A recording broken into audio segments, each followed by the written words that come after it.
Pro Group Management. Workers' comp that works for you.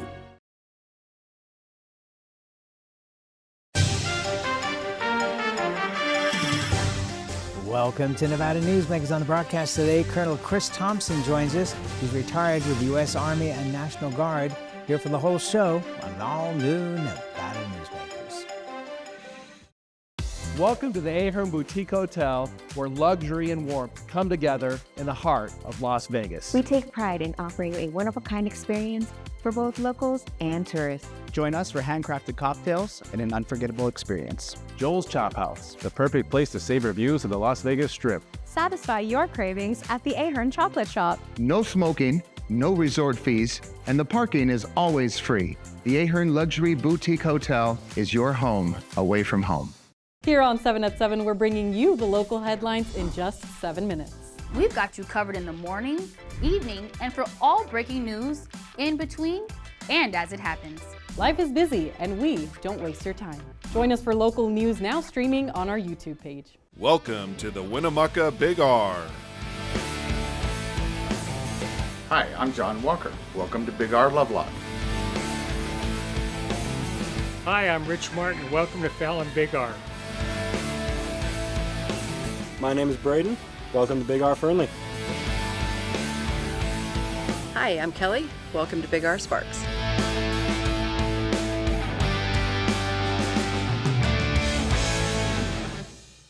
A new year brings new ways to win big with the $150,000 flurry of cash giveaways at Carson Valley Inn. Thursday and Saturday prize drawings, including up to $5,000 in cash and up to $10,000 during the grand prize giveaways, only at the Carson Valley Inn. The Nevada Builders Alliance has been protecting the interests of the construction industry for over 50 years. Our programs save members thousands of dollars every year and allow them to provide much-needed benefits to their employees. Our industry also allows Nevada to grow. If you're thinking about a career in the construction industry, reach out. And if you haven't thought of a career in construction, what are you waiting for? We are the Nevada Builders Alliance. This is Nevada Newsmakers with host Sam Shad on No Holds Barred Political Forum. Now, from the Nevada Newsmakers broadcast headquarters, here is Sam Shad. And back on Nevada Newsmakers, we're always pleased to welcome back to the program Colonel Kris Thompson, retired U.S. Army and National Guard. Always a pleasure to have you back on the program, sir, in this role. Thank you, sir. An interesting time for the United States military and its weapons because we are supplying so much to so many that at this point it's like we're refurbishing almost our entire military, which is not a bad thing. Yeah, correct. Yeah, especially the Iron Dome munitions, the artillery munitions for Ukraine, Iron Dome for Israel. And again, I always view it as a good thing to keep our defense industrial base working, keep the assembly lines going. That's always a healthy thing. And you got to turn that stuff over every now and then anyway. So not a bad thing. And now talk about producing an Iron Dome, the Trump administration is, for the United States. Yes, and so I think there's increasing concern about China and their growing capabilities, about the belligerence of Russia, about coordination between Russia, China, and North Korea, all of whom have ballistic intercontinental missiles capability. And so I think that's what is prompting it. And I think that's a healthy thing to be looking at. North Korea, fascinating watching the reports of their fighting in the Ukraine.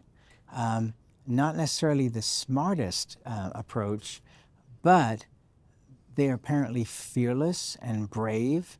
And once they start going, they don't stop. Even if they're killed, they just keep going. Yeah, they sent their top, their most elite soldiers, not special forces necessarily, but their most elite ground combat units they sent to Ukraine. But the Ukrainians are doing quite well. They've captured some. I'm sure they're getting a lot of intel there that's probably helpful for us as well. But yeah, they're tough troops, although, the Russian elite troops are pretty good themselves. And so for the Ukrainians, I'm not sure it's that big of it's not a game changer whatsoever. The number of troops involved are, somewhere between 10 and 20,000 North Koreans. On that scale of a conflict, not that big of a game changer. But the good news is, as you mentioned, is that it's giving intel for the United States and our allies on what the capabilities are of the North Koreans. The Chinese and the Russians are also getting that same intel. They are, and for the North Koreans, just their tactics, how they operate. I'm sure there's intercepts going on of their communications. We have great capabilities in that regard, and so I'm sure we're gleaning a lot that should there be a conflict on the Korean Peninsula, it'll eventually help us quite a bit. Do you believe there will be? No, I don't. I think especially for the next 4 years, at least with this White House, I believe the dictator in North Korea knows that if they set one foot over the DMZ, that his world is gone. And I think he likes it the way it is in terms of him running that country, getting everything he wants. So I don't anticipate any conflict in North Korea at this point in time or any time in the near future. We've talked about the economics of China invading Taiwan, and I still hold to that there's too much trade between the U.S. and China. China's economy is so weak that it needs that trade with the U.S., and there's so much trade between Taiwan and China. So do you anticipate anything in the short term? Because China doesn't think short term. Yeah, they don't. They take the long view of everything, and they've ramped up their military exercises. Now they're sending planes and ships basically surrounding Taiwan out in international waters. It's an intimidation tactic. They're trying to leverage maybe other issues. The DeepSeek that just came out this past week, public, that's tied into the Taiwan issue because of all the semiconductors that are built in Taiwan and how vital those are for AI products. And so I think China covets Taiwan, but I don't see them taking military action anytime soon either. Although the projections are maybe 2029, 2030, as the Chinese military grows, things out there could change in terms of the dynamics and the strength on the ground. It's interesting, and people are amused by the talk from the Trump administration about taking Greenland, but with the opening of the sea passages to the north into the Arctic because of the melting ice pack, Greenland really does become a very important factor, does it not? It does, and I smile.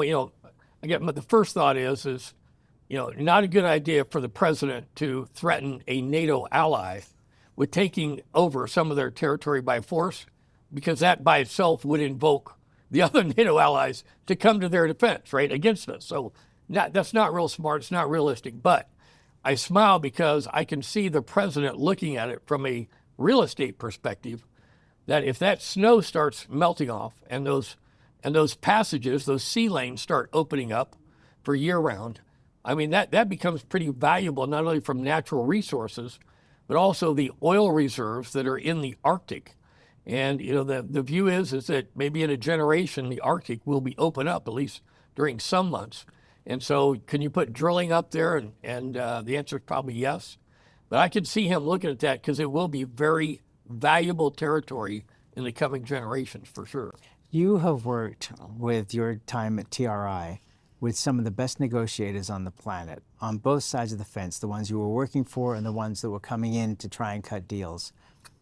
This president is the epitome of deal making in the sense that once you put something on the table, the other party has to react.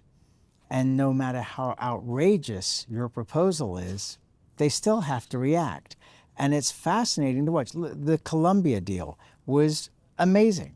It's like, you will take out people or the tariffs will go up, and all of a sudden capitulation within 24 hours. Very, very true. I'm not going to make any comparisons between my work at TRI and right. I worked with there and no, but I'm just saying Trump. when you put something on the table, yeah, if I say to you, I either get a raise or I'm quitting. Yep. You at that point have to make a decision. Do I give the person a raise or do I deal with the fact that they are probably going to quit? Sure.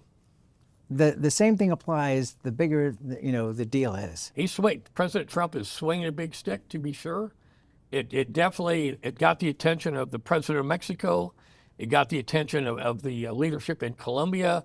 he's wielding a big stick, and I think his intentions here are, he thinks that, and rightfully so, in my view, at least on the foreign policy standpoint and the immigration standpoint, he has a lot of ground to make up in a hurry, and he doesn't have that long before the midterm campaigns start kicking in. And so I think he's really trying to hustle this forward. And just like any negotiation, as you pointed out, if you need a deal in a hurry, you got to start launching salvos right off the bat. And I think that's what he's doing. The Panama Canal, fascinating. Where do you think that's heading? So this is a whole different. This is completely different than Greenland. So the treaty that we entered into with Panama, when it was turned over to that country, says that we have the right to intervene if there is a threat to good traffic through that canal, or U.S. traffic. We don't have the right under the treaty to take it back on ownership, which is why when under President Bush we invaded Panama before to take out Noriega. That's why we didn't take it over then. But we had the right to intervene to make sure that canal was open. The concern is that the Chinese are now, a Hong Kong company, is now operating a port on either end of the canal. And there are 200,000 Chinese in the country of Panama. That country hosts more Chinese than any other country in Central or South America. And so there is a drastic concern here that with 200,000 Chinese and a big Chinese port at either end, that we're losing influence down there. You know, this is not something that just happened in the last 4 years. This has been going on for quite some time, and we just haven't been keeping our eye on the ball down there under both Republican and Democrat administrations. But it is a concern. I mean, those big ports, and you have 200,000 Chinese in a country of 4.5 million Panamanians, they can influence a lot.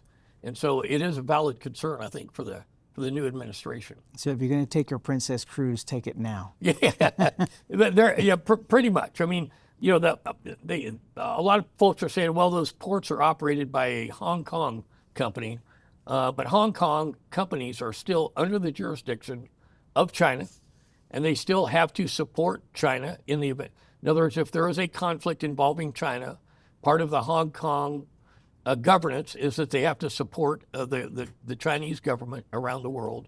And so, you know, is there a threat? Absolutely, there's a threat. And I think it's good to look at and address it now as it's being done. One of the things that needs to be explained to the American public is that the United States, being a superpower, needs to have influence around the world. And we have dropped the ball in a lot of cases, or we don't talk about the places where we do have influence, for example, in places in Africa, whereas the Chinese have been pushing this Belt and Road Initiative all over the world. They are going into as many places as they can. So it's no shock that they're doing their best to take over Panama. They're probably loaning them large amounts of money that they'll never be able to pay back. Well, here's the ironic part. One of the greatest strategic thinkers coming out of the United States is a gentleman named Alfred Thayer Mahan, a naval strategist. He wrote a classic in the late 1800s about the influence of sea power upon history. And he had a lot of theories in there about why sea power is important. Part of that is establishing ports at key locations around the world, controlling choke points for sea lanes and commerce around the world in terms of ocean and seas. And the Chinese are following that to the letter. And for about the last 40 years, we have been retrograding on that. We have reduced the number of ports. We've pulled out naval bases, especially in the Philippines. We're trying to catch back up now, but the Chinese have been following Mahan's theories to the letter. And Panama is just an example of that, but they are stretching out like tentacles around the world, and it's a major concern. Well, one of the things that we have to do, as I was kind of getting to earlier, is, you know, foreign aid is not a bad thing. And when people get upset about, well, we gave X amount of dollars to this place or that place, and they don't really understand why, because we don't explain it. But foreign aid is very important. Well, especially in key areas like Panama. And you mentioned the Road and Belt Initiative. China is putting in money, a lot of money into Panama. They're putting a lot of money into the South American. As a matter of fact, they have a big port on the west coast of South America that they put in. They're putting in ports in Africa. Djibouti is a major Chinese port. So they are putting money in there, which is, and we are not in many of those places. And so, the question is, do we want to match them on spending? The Chinese will extract something in return. This is not a freebie on their part. They'll extract, permission to refuel their naval vessels there. There's some kind of deal they're going to own it because they're loaning money at a rate that these countries can't afford to pay back. Right. So in the end, they actually end up owning whatever it is that they're investing in. Let's take a break and come back because we've got this place called the Middle East. I've heard there's some stuff going on there. Yes, sir. Let's take a break. We'll be right back. What do you count on? You count on your power every day. At NV Energy, we've always powered what's important to you. But we're not looking at the past. We're focused on the future. While our standards are high, our rates will remain low. And our commitment to renewables isn't just meeting standards, but leading the way. Because you can count on more than just your power. You can count on the company who brings it to you. That's our promise. You can count on it. Truck drivers are some of the hardest working people you'll meet, delivering over 70% of America's freight and 92% of Nevada's. When there's a natural disaster, they're delivering critical supplies to help those communities recover and rebuild. Every sector of the economy and our nation's military rely on truck drivers. So let's take a moment to say thank you. On the open road or city streets, our truck drivers are rolling to make our economy and our nation stronger. Trucking moves America forward. Take a look at Pro Group Management and see how your workers' comp requirements can be met head-on. By taking a proactive approach, Pro Group can assure that your company is meeting or exceeding state and federal standards. As you move forward in your industry, Pro Group moves with you, simplifying regulatory tasks, clearing the way so you can get the job done and look to your future success. Pro Group Management, workers' comp that works for you. Like a traditional handmade basket, retail is woven into the fabric of life in Nevada. From big box to mom and pop, retail supports our communities in countless ways. Jobs for the disabled, team uniforms for kids, help for the elderly, and so much more. Retail employs over 1 in 10 workers. Retail supports Nevada, and we support retail. RANNV.org. This is Nevada Newsmakers. And back on Nevada Newsmakers, we continue our conversation with Colonel Kris Thompson, retired U.S. Army and National Guard. The Middle East, I don't think in my lifetime, and I've seen quite a bit in my lifetime, that I've ever seen anything like this. It almost takes me back to the '67 war, where Israel was surrounded by 3 countries attacking them, and then they took over everything, and the boundaries of today are what was set back then. What are your thoughts on where we are right now? Just take us country by country around that area. This is a transformational, generational moment in the Middle East. The two primary proxies for Iran have been totally defeated. In Gaza, Hamas has given up. I think they were hoping maybe that President Biden would win the election. I think their view was that they might get a better deal. But given President Trump's relationship with Prime Minister Netanyahu, I think Hamas. I think that prompted them to kind of give up the ghost, so to speak, put up the white flag here, make a deal. And so Hamas is their will to fight, I think, is broken. And Hezbollah, same thing. I mean, with the cell phone decapitation of their leadership. That was unbelievable. Yeah, unbelievable. 10 years in the making by Israel. But with Hezbollah decapitating their leadership. Literally decapitating them.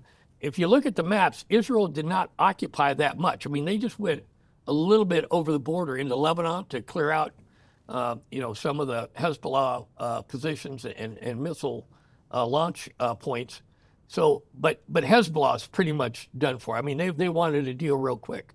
So now you have Iran on its own. Well, the Houthis. The Houthis are there. I think the Houthis will be handled in short order here, I assume. Really? By the new United States Department of Defense, I have a feeling that they're going to go after the Houthis pretty hard.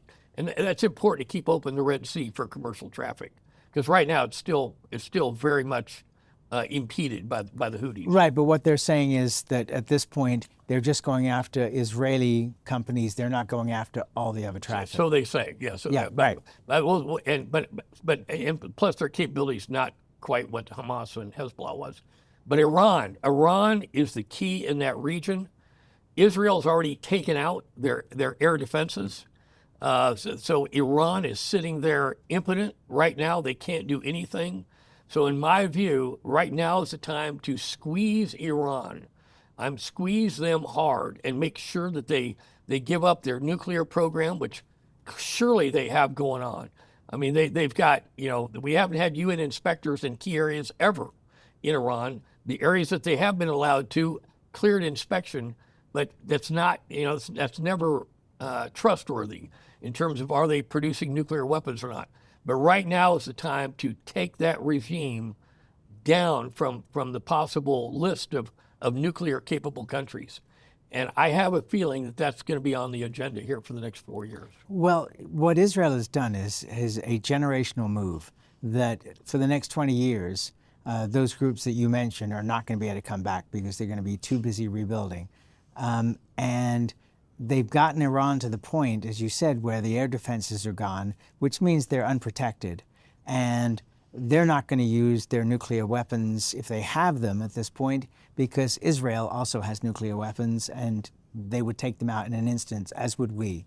And so do you think that there is actually going to be regime change, which was about to happen decades ago, and then we never went through with it as the United States? Do you think it's going to happen now? I think they've got a pretty good hold on the populace, but I think what it comes down to is threatening their oil industry, and which the United States and Israel can do right now, because Iran essentially is defenseless. But threatening their oil industry, which is their lifeline, which is their economic centerpiece, threatening that oil industry in return for making sure that they are not having a nuclear program going on is everything. And just to go back to what you said, it has to be said, Israel did this 95% on their own.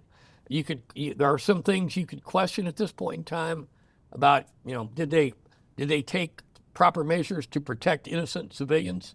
There are things you can criticize, but the end state here is that Israel did this 95% on their own. They defeated Hamas.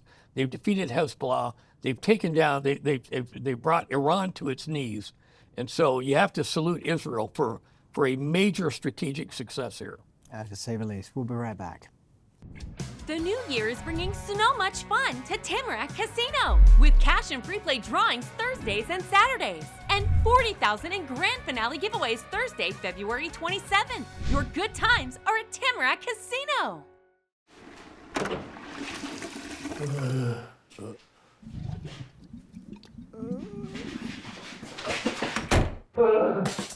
It happens. And when it does, there's UMC Quick Care.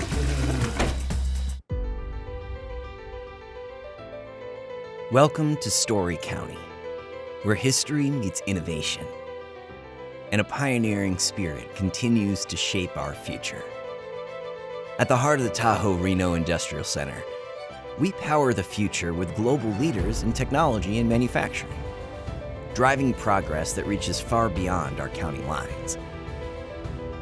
From advanced manufacturing to tech innovation, our industries are creating thousands of quality careers, fueling a vibrant economy that benefits every Nevadan. But it's more than just growth. Our community is our foundation, supporting families, empowering local initiatives, and creating a place where everyone belongs. Be part of a legacy built on bold ideas and boundless possibilities. Join us in building a brighter future right here in Story County. Story County, helping build Nevada's future.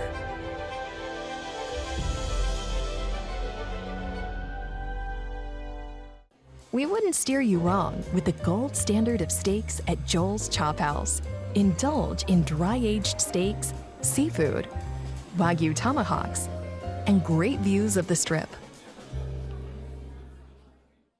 This is Nevada Newsmakers.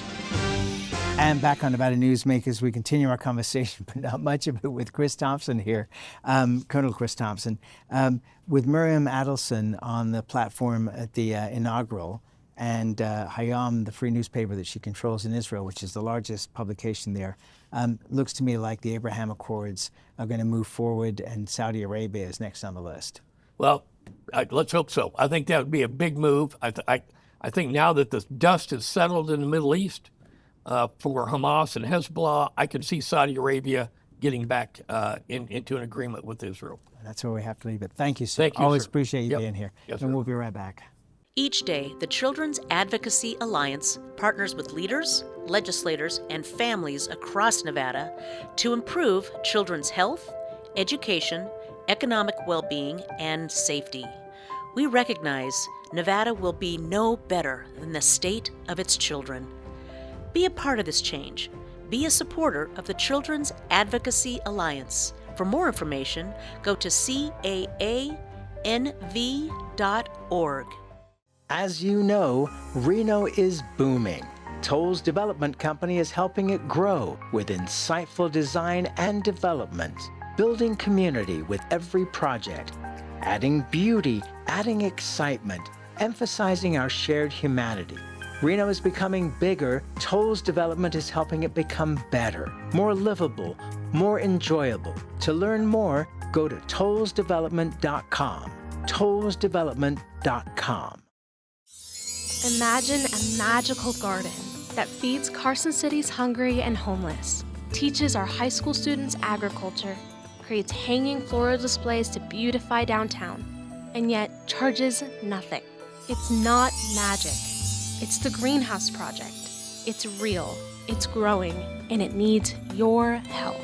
Go online to carsоncitygreenhouse.org so together we can grow it forward.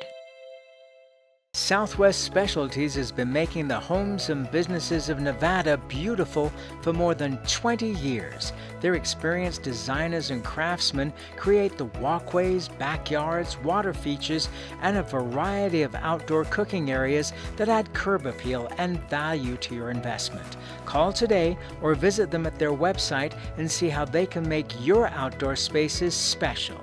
Southwest Specialties, creative, distinctive, beautiful. As always, you can watch Nevada Newsmakers 24 hours a day on various platforms, including television, radio, our website, audio and video podcasts, YouTube. You want to find the show, you can find it pretty darn easily. And we cover politics, business, health, and education. Thanks for watching. We'll see you on the next one.